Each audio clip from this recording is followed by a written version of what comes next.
I'm you, but stronger.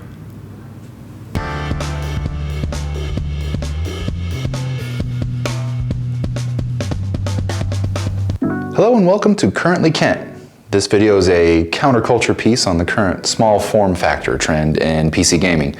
I built my first PC about 9 months ago and it has evolved into what you see here. This was the third case in the progression of my rig. After upgrading from an Intel 8700K to the 9900K and going from a 2060 Super to a 2080 Ti, it became apparent more consideration to thermals was needed. In its factory configuration, the 2080 Ti from EVGA would run above 83 degrees Celsius while under gaming load. The fans from the stock heat sink would ramp up, resulting in noise levels that I found unacceptable. After some research, I found the solution that I'm currently using, which is the G12 bracket from NZXT, along with a 120mm AIO cooler from Corsair being added, as well as applying liquid metal to the GPU's die. The result was a maximum GPU temperature of 65 degrees Celsius under full load, solving both thermal and noise issues. Many of the parts I've carried over from my previous build, so what's new? Well, first up is the Designator Z390 from Gigabyte. That'd be the motherboard we're using for this build. Designed with content creation in mind, it offers one of the widest selections of ports in the rear I/O panel. It gives you 2 Thunderbolt 3 ports, a display port input, dual Intel Gigabit LAN, 2 USB 3.0 DAC up ports, 2 USB 3.1 Gen 2 Type A ports, 4 USB 3.1 Gen 1 ports, 2 USB 2.0 or 2.1 ports, 5-channel audio, and of course a PS2 port. Aesthetically, the motherboard is very pleasing to my eye with a neutral color scheme and modest RGB, which, as you'll see later, I definitely have RGB covered. Next up for parts new to me, well, sort of, is the case. Fantex earned my endorsement with the Micro ATX version of the Evolve series, and the ATX Evolve further solidifies my opinion of Fantex as a case manufacturer. The case has been reviewed by almost everyone at this point, but some of the things that I found interesting were some of the features such as the magnetic hinge temper glass panels. Fantex has been doing this for a while with the hinges on the tempered glass panels, but some improvements have been made by adding basically a piece of paneling that runs the length of the glass. The front panel comes off with almost no effort required. It sits on 2 inserts that hold it nicely open without allowing gravity to take over. The dust screen behind the front panel is held in by magnets and comes off neatly. Included with the case are 340mm white fans from Fantex. 2 are in the front for intake and 1 is in the rear for exhaust. Moving on to the business end of the case, there are 2 cover panels that make cable management easier than any case I've used, save the 2-chamber design from Corsair's 280X, which my wife's computer is in. In fact, a seasoned PC builder friend of mine said that he was jealous of the paneling system and that it basically was cheating, and I tend to agree there. On the inside of the cable management panels, there are mounts for 6 2.5-inch SSDs, along with room for 3 more on the back of the motherboard tray, totaling 9, or basically more than any motherboard I'm aware of's total number of SATA ports. Another nice inclusion is an integrated fan hub with connectivity for 5 PWM fans and 3 voltage controlled fans. The top panel is held on by 2 captive thumb screws and has cutouts for air ventilation. The front I/O has 2 USB 3.1 Gen 2 ports, a USB Type-C connector, headphone and microphone jack, and 2 buttons to control the integrated RGB lighting that come pre-installed into the case. Perhaps my favorite thing that Fantex has done is their packaging. So inside the case that the box comes in is an accessory kit and a detailed manual with colored photos. It comes with 4 3.5-inch stackable hard drive sleds, an anti-sag bracket for GPU that actually works. It comes with this segmented container for all necessary screws, a magnetic airflow cover that mounts to the top of the removable fan frame inside of the case. Oh, and a vertical GPU mount. The last new addition is 2 more sticks of Corsair Vengeance Pro RGB RAM, fully populating the Designator's 4 DIMM slots for a total of 64 gigabytes of RAM because overkill. Moving on, the 9900K is being kept under thermal wraps by a 280mm all-in-one cooler from Corsair. For storage, I'm using 2 1TB M.2 NVMe drives, one from Samsung and one from Inland Premium. The power supply is a 750 watt 80 plus platinum Seasonic power supply unit. There's also some custom sleeve cables from Cable Mod, 8 Corsair fans, 4 LED strips from Corsair, all running to Commander Pro. The GPU, as mentioned earlier, is the 2080 Ti from EVGA with a 120mm Corsair AIO cooler.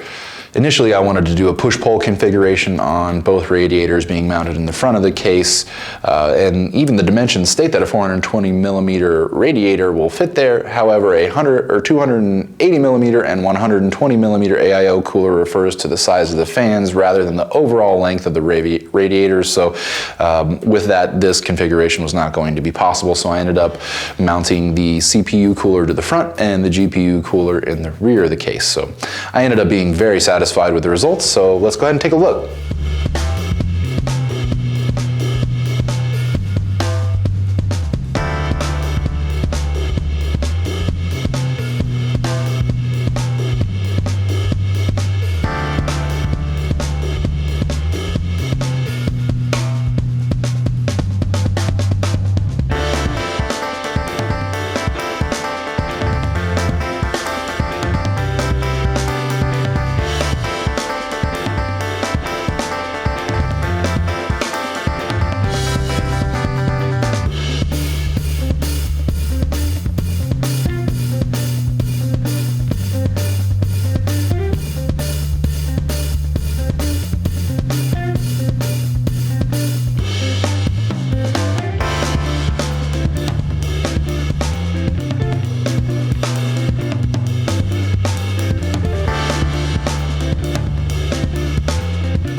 there you have it.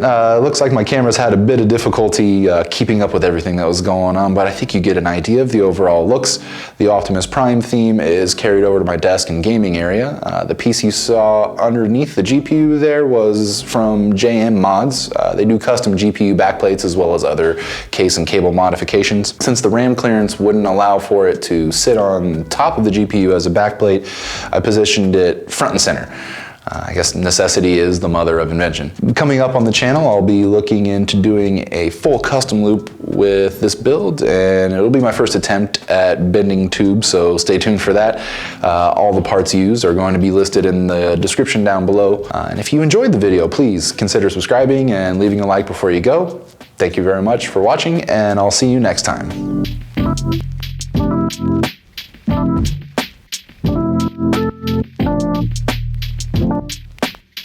Thank you.